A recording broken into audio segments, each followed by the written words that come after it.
ಅನುಮಾನಾಸ್ಪದ ರೀತಿಯಲ್ಲಿ ತಮಿಳು ನಟಿಯೊಬ್ಬರು ಆತ್ಮಹತ್ಯೆಗೆ ಶರಣಾಗಿದ್ದಾರೆ. ಸುಭಾಷಿಣಿ ಆತ್ಮಹತ್ಯೆ ಮಾಡಿಕೊಂಡಿರುವಂತಹ ನಟಿ ಪತಿಯೊಂದಿಗೆ ವಿಡಿಯೋ ಕಾಲ್ನಲ್ಲಿ ಇದ್ದಂತಹ ಸಂದರ್ಭದಲ್ಲೇ ನೇಣಿಗೆ ಶರಣಾಗಿರೋ ಮಾಹಿತಿ ಸಿಗ್ತಾ ಇದೆ. 36 ವರ್ಷದ ಸುಭಾಷಿಣಿ ಅಲಿಯಾಸ್ ಸಾಸ್ವಿ ಬಾಲಾ ಮೂಲತಃ ಶ್ರೀಲಂಕಾದವರು. 2024ರಲ್ಲಿ ಬೆಂಗಳೂರು ಮೂಲದ ಬಿಪಿನ್ ಚಂದ್ರನ್ ಜೊತೆ ಸುಭಾಷಿಣಿ ವಿವಾಹ ನೆರವೇರಿತ್ತು. ಏಪ್ರಿಲ್ 5ನೇ ತಾರೀಕು ಅಂದ್ರೆ ನಿನ್ನೆ ಚೆನ್ನೈನ ಅಪಾರ್ಟ್ಮೆಂಟ್ನಲ್ಲಿ ನಟಿ ಆತ್ಮಹತ್ಯೆಗೆ ಶರಣಾಗ್ಬಿಟ್ಟಿದ್ದಾರೆ. ಆತ್ಮಹತ್ಯೆಗೂ ಮುನ್ನ ತಮ್ಮ ಪತಿ ಬಿಪಿನ್ ಚಂದ್ರನ್ ಜೊತೆ ವಿಡಿಯೋ ಕಾಲ್ನಲ್ಲಿದ್ದಂತೆ. ವಿಡಿಯೋ ಕಾಲ್ನಲ್ಲಿ ಮಾತನಾಡ್ತಾ ಇದ್ದಂತಹ ಸಂದರ್ಭದಲ್ಲೇ ಕೌಟುಂಬಿಕ ಕಲಹದ ಕಾರಣಕ್ಕಾಗಿ ಇಬ್ಬರ ಮಧ್ಯೆ ಜಗಳ ಆದಂತಹ ಸಂದರ್ಭದಲ್ಲಿ ಈಕೆ ನೇಣಿಗೆ ಶರಣಾಗಿದ್ದಾರೆ ಅನ್ನುವಂಥ ಮಾಹಿತಿ ಸಿಗ್ತಾ ಇದೆ. ತಕ್ಷಣ ಪತಿ ಅಪಾರ್ಟ್ಮೆಂಟ್ ಸಿಬ್ಬಂದಿಗೆ ಕರೆ ಮಾಡಿ ಮಾಹಿತಿಯನ್ನ ಕೊಟ್ಟಿದ್ದಾರೆ.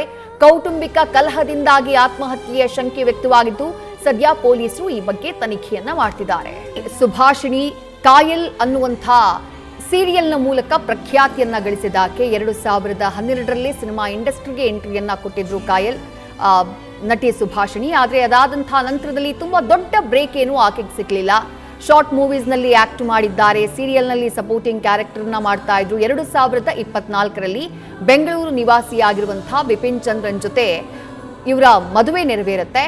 ಮಾರ್ಚ್ 10ನೇ ತಾರೀಕು ಅವರ ಮದುವೆ ಆನಿವರ್ಸರಿ ಇದ್ದಿದ್ದು. ಆ ಸಂದರ್ಭದಲ್ಲೂ ಕೂಡ ಪತಿಯ ಜೊತೆಗಿನ ವಿಡಿಯೋವೊಂದನ್ನ ತನ್ನ ಸೋಷಿಯಲ್ ಮೀಡಿಯಾದಲ್ಲಿ ಪೋಸ್ಟ್ ಮಾಡಿದ್ದಂಥ ಸುಭಾಷಿಣಿ ಈ ವ್ಯಕ್ತಿಯ ಜೊತೆಗೆ 2 ವರ್ಷಗಳ ಹಿಂದೆ ಮೊದಲ ದಿನ ಆತನನ್ನ ಕಂಡಾಗ ನನಗೆ ಯಾವ ರೀತಿ ಕ್ರಶ್ ಇತ್ತು ಅದೇ ಕ್ರಶ್ ಈತನ ಜೊತೆಗೆ ಇವತ್ತಿಗೂ ಕೂಡ ಇದೆ.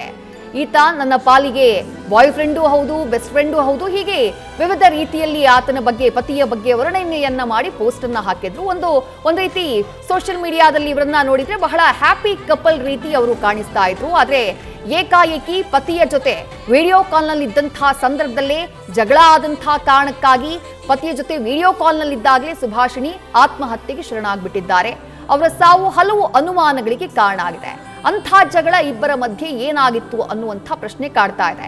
ಕಳೆದ ಕೆಲ ದಿನಗಳ ಹಿಂದೆ ಶೂಟಿಂಗ್ ಸ್ಕೆಡ್ಯೂಲ್ ಇದ್ದಂತಹ ಕಾರಣಕ್ಕಾಗಿ ಚೆನ್ನೈನ ಅಪಾರ್ಟ್ಮೆಂಟ್ಗೆ ಸುಭಾಷಿಣಿ ಬಂದಿದ್ರು ಅನ್ನುವಂಥ ಮಾಹಿತಿ ಇದೆ.